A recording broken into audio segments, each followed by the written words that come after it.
ముఖ్యమంత్రి కూడా మాట్లాడతారు కెమెరాల ముంగట. ఇప్పుడు ఇదే కెమెరాల ముంగట మీడియాకు సమావేశం పెడతారు ఫారెస్ట్ డిపార్ట్మెంటు.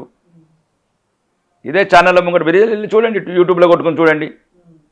ఎప్పుడెప్పుడు Andhra Pradesh forest development corporation actions పెట్టింది మీడియాలో వాళ్ళు కూడా చెప్తున్నారు, ఆఫీసర్లు మీరు రండి కొనండి, నువ్వు కూడా కొనొచ్చు.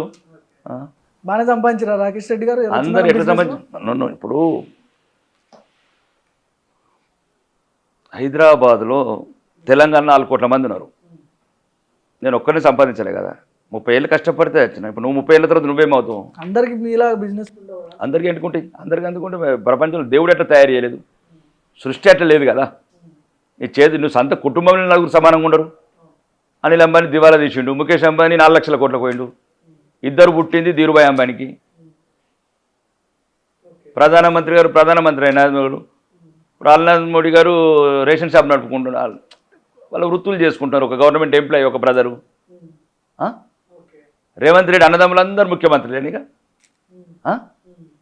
చెప్పండి, ఎవడి రాత ఏందో వ్యాపారం. ఇప్పుడు ఇందులో 12 ఇళ్ళు ఉన్నాయి, 12 ఇళ్ళలో ఎర్రచంద్రమే చేసారా?